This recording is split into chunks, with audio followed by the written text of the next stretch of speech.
Hey, what's going on? My name's Coach Lee Hopkins. My pronouns are he, him, his, and you're listening to the Patterns of Possibility podcast. This is a podcast dedicated to helping you replace harmful patterns with new possibilities.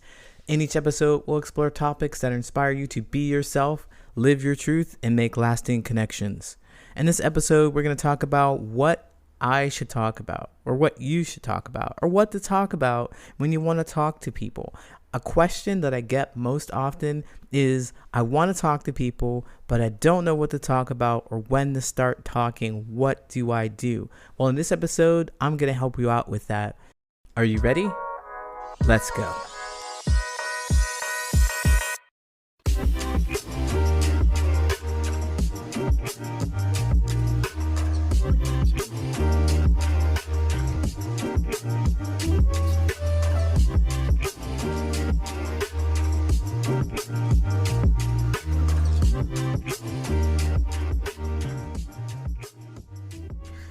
What should I talk about?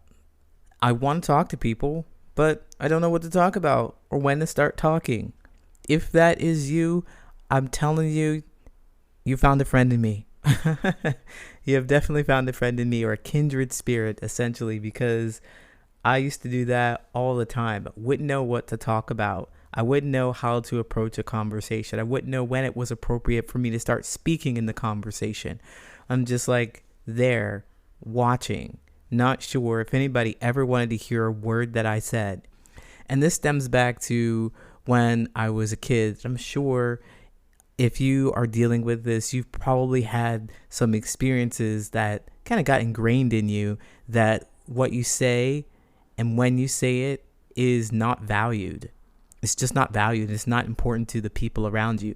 And it's important, your purpose, rather, this was ingrained in you. Your purpose is to impress the people around you. Your purpose is to make sure that people are interested and they're funny, or they're laughing and they're excited about what you have to say every time you open your mouth. So you're like, I don't know what to say. I don't know what's funny in this moment. I don't know what's exciting. I don't even know what these people like. And those thoughts race through your head and stop you from speaking about things that are interesting to you. So that has been my experience. I wonder if anybody out there, you can raise your hand. I wonder if anybody out there has had that same experience.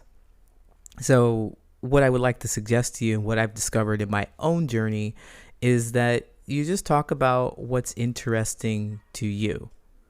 If you want to move past the stranger zone into the friend zone, where you're talking about things all the time and it's easy flowing and they like what you're saying and it's fun and it's easy breezy, then you have to start by showing a bit of your personality. And showing your personality means talking about you. I get it though. There's a lot of past evidence that states that people don't want to hear what you have to say. So you have to overthink and rethink and consider what they might enjoy before you even start talking. I want to encourage you not to do that. If you come up with this, but I don't think people is going to like what I talk about, but I don't have anything interesting to share, you're not alone. Again, many people get stuck questioning what is appropriate to share. I get that. The appropriate thing to share when helping people get to know you is talking about people, places, and things, ideas that are important to you. You want to talk about those things that light you up. You see, the connection, the joy, the friend thing, it comes from you. You find you're out there looking for people who remind you of you, who enjoy the same things as you. You're looking for a reflection of who you are.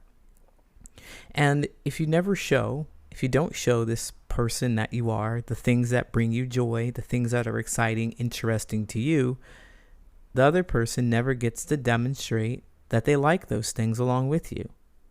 Now don't fall into the trap where you wait for somebody to open up first.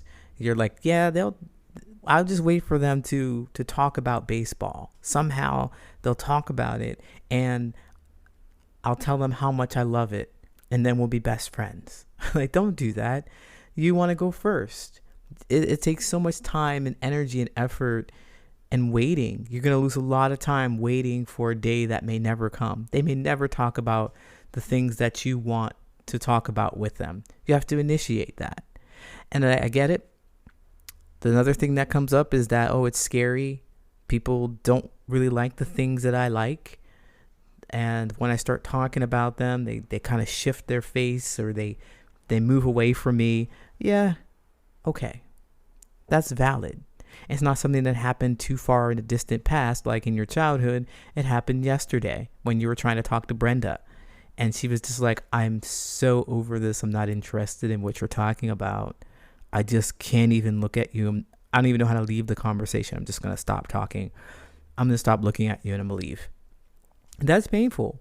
That feels awful. So you're thinking, like, of course you would think, oh man, it's me. I am the problem. It's me. They've rejected the fact that I talked about something that they didn't like.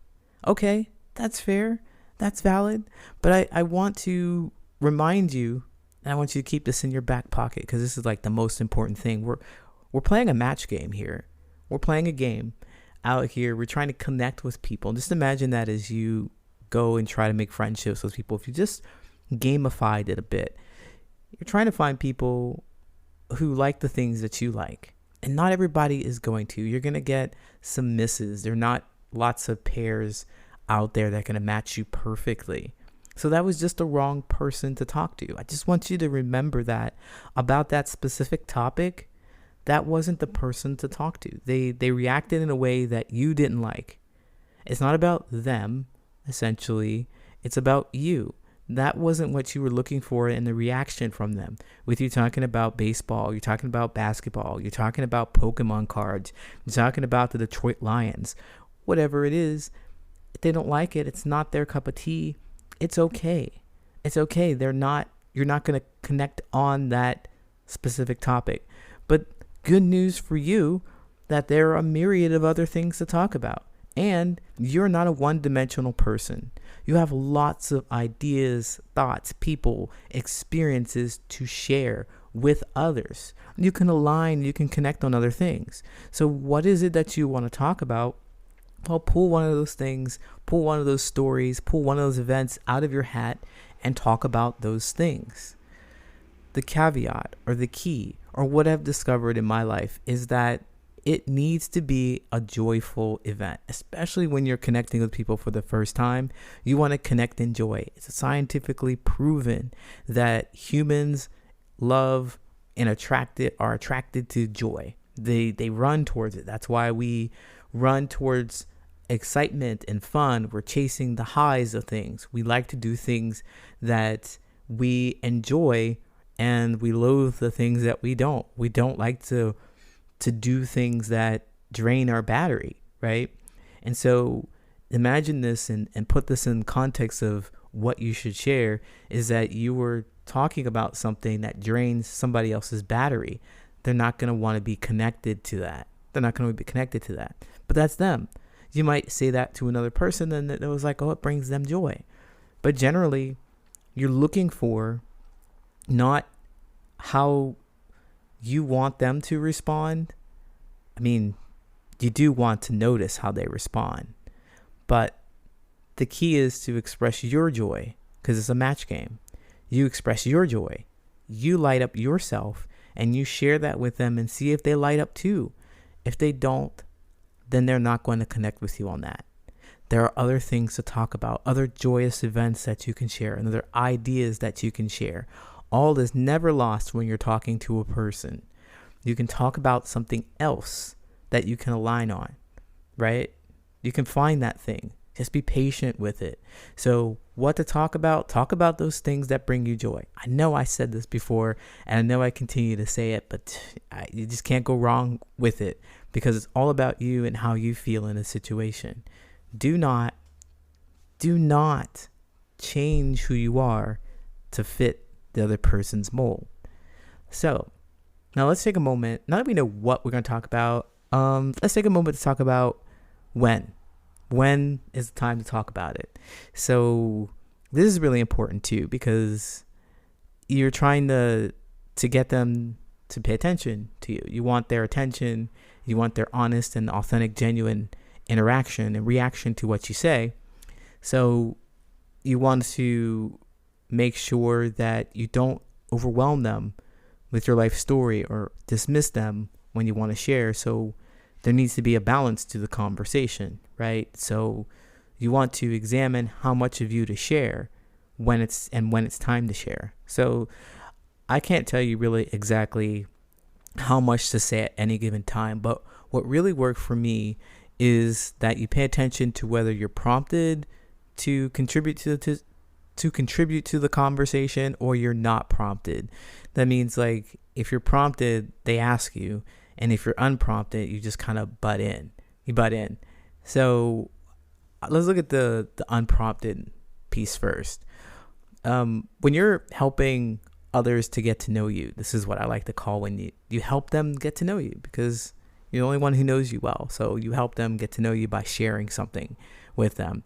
And if it's unprompted, that means that nobody asked you, but you want to be known. How bold is that, right?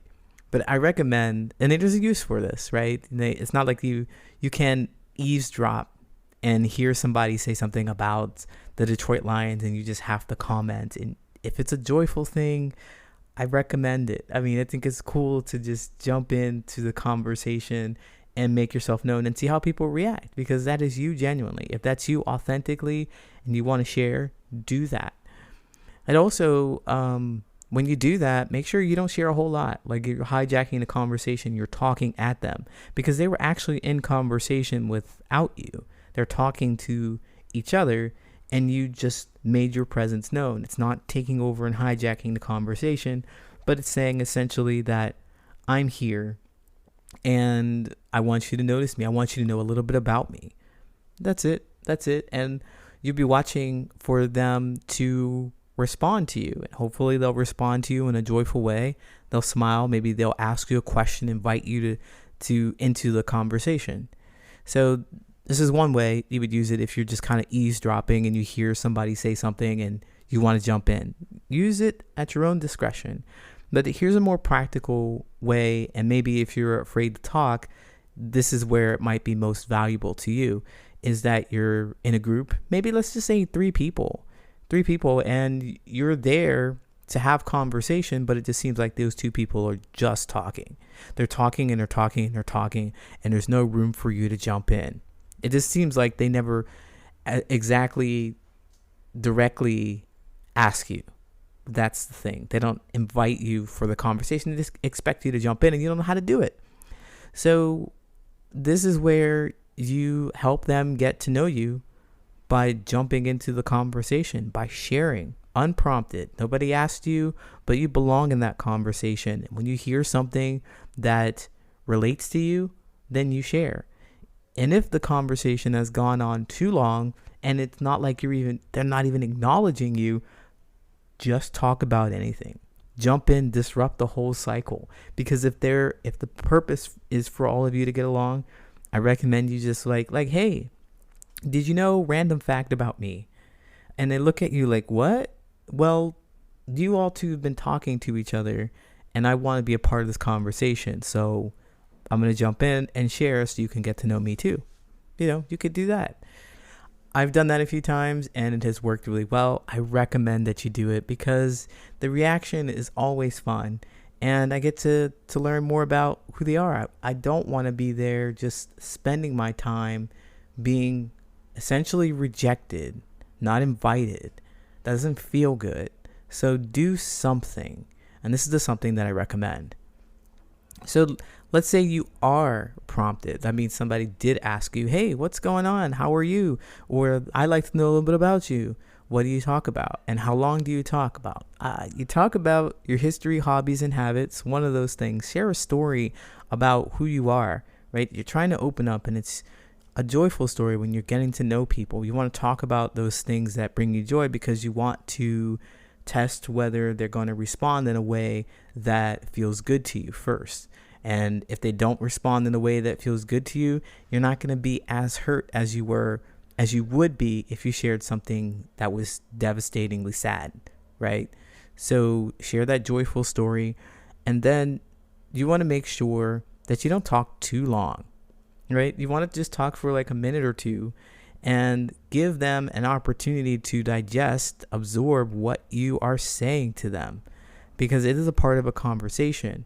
So you're looking for signs of curiosity and engagement. Anytime you talk to somebody, you're looking for that sign of curiosity. You want to know whether or not they're interested in it. You want to know whether or not they're engaged with you. And there are things to look for when you're talking to people. They're visual cues. But overall, you'll know that they're curious when they ask you questions about you. They'll ask you questions about you and your story.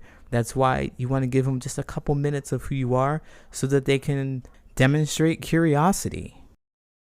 I'll be right back with the Answer Reddit question. Are you tired of being around people who just don't get you? Have you been putting yourself out there but not able to find anybody that matches your vibe? You're not alone. Making friends, especially as an adult, is hard. My name's Coach Lee. I'm a social connections coach, and I want to help you find your tribe. I have a 3-step coaching program for groups and individuals that's designed to help you get to the right place, to meet the right people, to have the right kind of conversations that leave you feeling fulfilled, appreciated, and understood. After going through the Find Your Tribe coaching program, you'll discover who it is that you really want to be connected to, how to find those people, and what you need to talk about so that your relationship moves from an acquaintanceship to a close friendship. And with this program, you won't be on this journey alone. You'll have access to a private community in which there are others who are just as intentional about making the kind of connections you are. You'll also have access to live events like weekly Q&As, speed friending, and much more. You'll be able to practice your skills in a safe environment and feel confident to connect authentically when you get out into the real world. If you're ready to get started on making meaningful connections and lasting relationships, then apply to the coaching program by using the link in the show notes. All right, now it's time for the Reddit friendship advice question. If you have a friendship advice question that you think I should answer, tag me in it on Reddit. My handle is Brilliant and Resilient. That's Brilliant, the letter N, Resilient. It's hard to talk to new friends. So I have been friends with this guy for 3 or 4 months now, and I realized that I'm not the greatest talker to them. I mean, we share same common interests, and yet I still don't know what to say half the time. Even during work, when he works with me, I usually only really say hi or hello and not sure what else to say after that. And that's it. Very, very short and to the point, as you would expect from a person who doesn't really know what to say. So Redditor, I thank you for writing this. And, it goes right along with the theme of talking about yourself and trying to figure out what it is to say and when to say and how to engage in conversation with others. I got really curious when I read this about how do you know what common interests you have if you don't talk to each other? Did they just kind of tell you, this is what I like, this is what I do, and you say, yep, me too, and then that's it? And you discovered that you have common interests that way? It's kind of hard, really. I understand you being in this position where you don't know what it is that you want to say, because perhaps you're really focused on being entertaining or interesting or having your words be appreciated by your friend. And I think that block right there, that idea that what you have to say is not important, really keeps you stuck, keeps us stuck, keeps me stuck in places where I'm like, I don't know if I have anything worthwhile to contribute to this conversation. But I'd hope to instill in you that you do have something important and interesting to say. You have a common hobby. I don't know what their common hobby or interests are, but you do. And you can start picking apart what it is about your hobbies that you have in common. Because the connection, again, is how you feel about your experiences with the hobbies, how you feel about it. So if you have a hobby, hobbies are things that you do that bring you joy. There's a reason why it's fun. There's a reason why it's exciting. There's a reason why it's interesting to you. there's a reason why you got into it in the first place. You know, is there a story behind that hobby that you have? How did you get into it? When did you first discover it? And how much money did you sink into it? Myself, I used to be a really big fan of Dance Dance Revolution, and when I discovered it, I dreamt about it. Like I mean, I found a Dance Dance Revolution machine on campus when I was in college, and I stayed at that machine.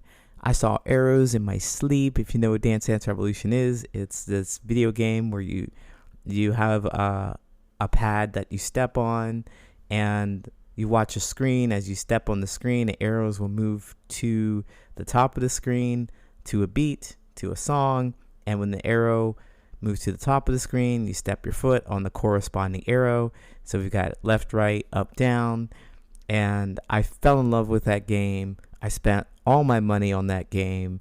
I was in community with people who also played that game. I drove miles and miles to different cities to try out different machines and play different games. I tracked my scores. I was so into this game. But it was such a joyful experience, and there are plenty of stories within that I could share with others. And so it's the same for you, whatever hobbies or interests that you have, and you find someone that you connected with them on, and talk about what got you started in the first place. What were some of the adventures that you had with your hobby? How long were you into this hobby? What does it mean to you? And what are you doing today to sustain the hobby? So for me, Dance Dance Revolution, that's not something that I'm doing right now. That's not part of what I do, but I do enjoy rhythm games. I do enjoy puzzle games, and I do enjoy board games, and I could talk about those things and the adventures, how I got into them, maybe why I don't do Dance Dance Revolution, maybe why I do board games, more about who you are and showing up in that way. So this person is like, I don't know what to talk about. If you are that person who doesn't know what to talk about, there are plenty of things that can help you get started by just focusing on you. Because the idea is that the connection will be created when you share something that's important to you and interesting to you with another person, and they also believe it's important and interesting, and you can have a connection right there. If you share a similar hobby, there you go. Nice start.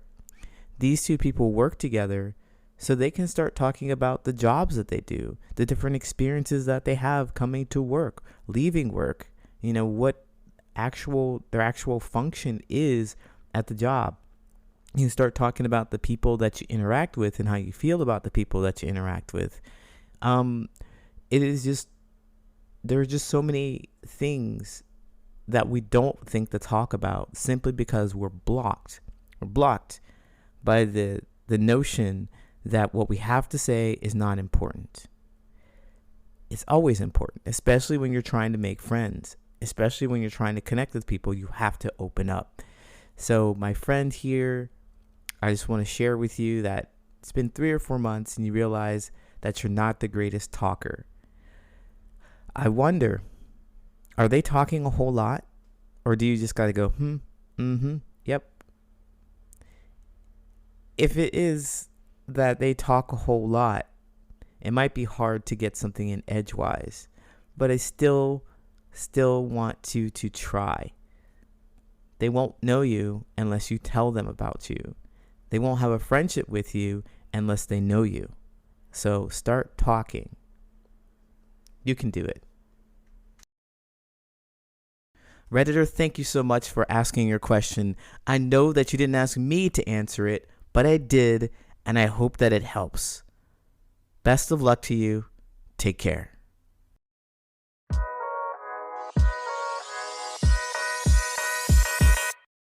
My name is Coach Lee Hopkins, and you have been listening to the Patterns of Possibility podcast.